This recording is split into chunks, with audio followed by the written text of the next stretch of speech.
Hey, what's up, guys? Got another movie review for you. I think you're gonna dig this one, and you probably all know it, so makes my job easier. All right, so 2000, mid 2000s, I guess was like the year of the zombies. Ever since the Dawn of the Dead remake from Zack Snyder, uh, everyone kind of dipped their hands. Even George Romero, the late and great George Romero, produced a lot of zombie movies. Some back to back, kind of reinventing his genre. But one kind of stood out to me that are not quite zombies, but they sure act like it. The running zombies, I mean. We need to get running zombies. That wouldn't be fair. I guess Return of the Living Dead, 1980s. Those zombies ran. They were dead, so they got back up to life again, and there were zombies running zombies. Okay, this one also included running people that weren't alive, not quite dead. You know, um, I can't get enough of zombies. I love The Walking Dead. I'm sad to see it go. I'm so glad there's going to be spin-off galore with that series. Um, but when I think of zombies, even the offshoot movies that kind of make fun of themselves, like Shaun of the Dead, or ones based on video games like Resident Evil, all of them, I can't get enough. Even the old stuff like the Bela Lugosi, White Zombie, you know, the Hammer horror films, Plague of the Zombies, they all have a special place in my heart. Even the Italian horror zombies, the Lucio Fulci, the Godfather of Gore, movies like Zombie, um, so many others. The Gates of Hell, The Beyond. I could go on and on.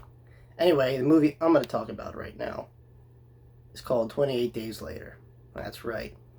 Now, these running zombies are not quite zombies. They're called infected in the script and in the movie, so I don't know. They're just people sick and they want to just tear apart and bite other people and spread the virus around. World War Z with Brad Pitt kind of had a similar premise. If you've ever read the book World War Z, I recommend that first before you see the movie. They're not. You don't have to see either or. Whatever. It's not gonna benefit you or whatever. I'm just saying, for what it was, I enjoyed both World War Z, the book, and the movie. Whatever. But yeah, 28 Days Later. It was directed by Danny Boyle, who is a great director on his own. Um, many, many great films. This one, yeah, I gotta say it stands out from the crowd because, well, I think it's because of the film stock, number one. The way this was shot is very gritty. Well, almost like someone got a handheld VHS camcorder and filmed it. Adds a lot, though, to the atmosphere and the tension. Um, what's it about? In case you haven't seen it. So these animal activists break into this laboratory, right? And lo and behold, there's animals being worked on or subjected to violent TV. They're like tied to gurneys watching, horrible atrocities and crime on the television. And they decide to free them. A scientist or a lab worker walks in, protests, and says, "No, don't do it. They're infected." Too late. The activists let one of the monkeys out. Monkey goes nuts, bites one of them.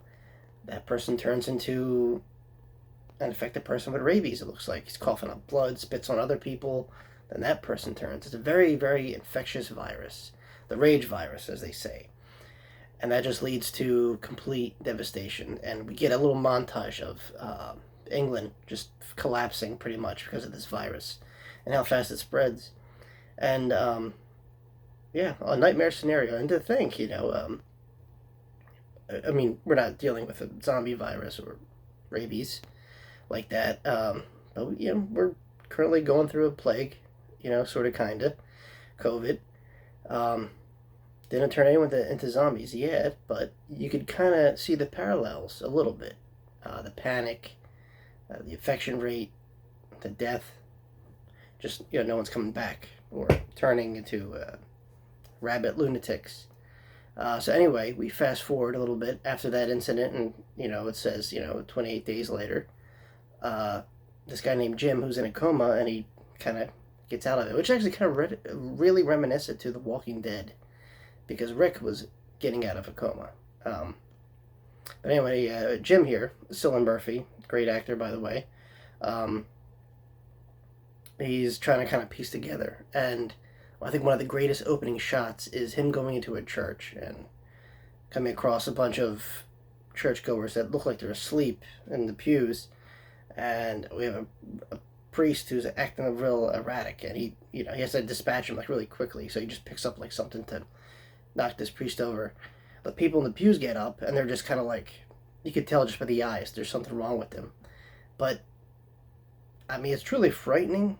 Like I said, I'm kind of desensitized to just horror in general, but I do love a good scare and tension and anxiety, and this movie's filled with it because of the way it's shot. It's very shot real life, kind of like almost like a documentary feel, and but not at the same time. And this guy is just so overwhelmed. He's trying to piece together what the heck is going on, and he comes across a few survivors who don't trust him right off the bat, and they try to go about their way through England, try to get out of there. Pretty much, they go towards the countryside where they run into more issues. More people in their party become infected through mishaps, unintentionally, and it gets down to the point where they receive a message. It's like an ongoing message to go at some certain point where the military is apparently, but the military by this point, when society collapses, people turn to their most animalistic behavior, and your morals kind of break down, and these military personnel that's left kind of fortify themselves into what looks like a mansion, and they just wire the entire area with like mines. They post guards, and they're trying to keep up whatever civilization they have from this little military squad. But there's clearly something wrong with them because they're just not right. They kidnap these survivors, Jim and his little entourage. And the women, they obviously, they have this grandiose idea of, impregnating them and stuff. And it's very, very frightening, And what follows is pretty frightening because it's definitely horror, but it's a thriller. It's dramatic. It's got a little of everything in this, and that's why I think 28 Days Later will always be that movie. And when it's on, you're gonna watch it because it's something a little more than a zombie movie. Like, once again, these zombies are not.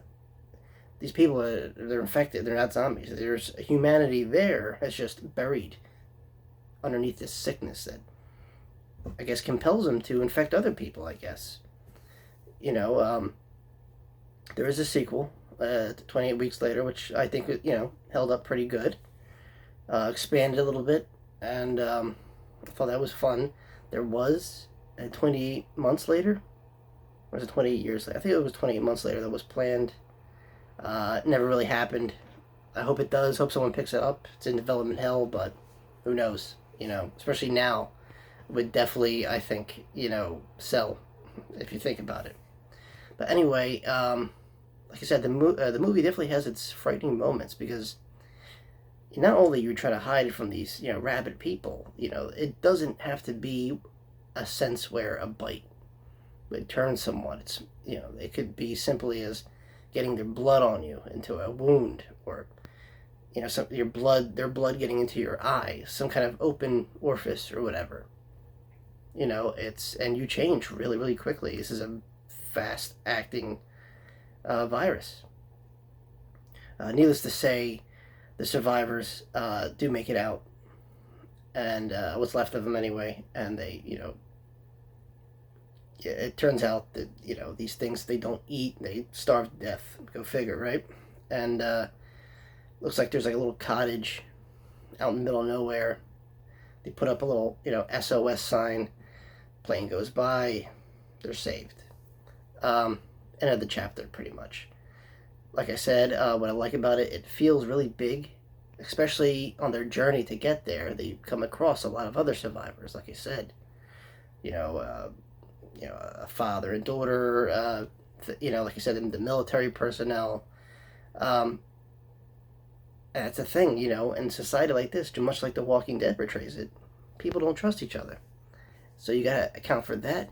You gotta account for these rabid, infectious, diseased people that, for whatever reason, want to attack you and bite you, and just trying to survive on yourself. So, I mean, these are very harrowing situations you could put yourself in.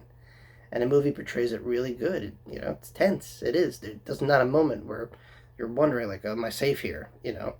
Because, like I said, once again, these zombies, well, infected people, I should say, don't act like your average walker.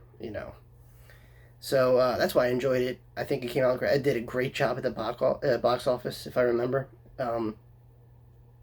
Yeah, I thought it was great. Even the music gave it a really nice atmosphere. But yeah, 28 Days Later. Like I said, if you haven't seen it, any of them, well, there's only two, but I would definitely do yourself a favor. Check it out. It's fun. Even if you're kind of over the whole zombie craze, it's different because once again, they're not zombies, and number two, it's just has a different feel. Different, just altogether. It's not your average, Living Dead kind of vibe. It's way different. It feels very human, and a nightmare scenario. Well, there you have it. That's my review for 28 Days Later. I definitely recommend it. And yeah, do yourself a favor. Like I said, go watch it. You will not be disappointed. All right. Thanks for listening, and see you all very soon. Peace.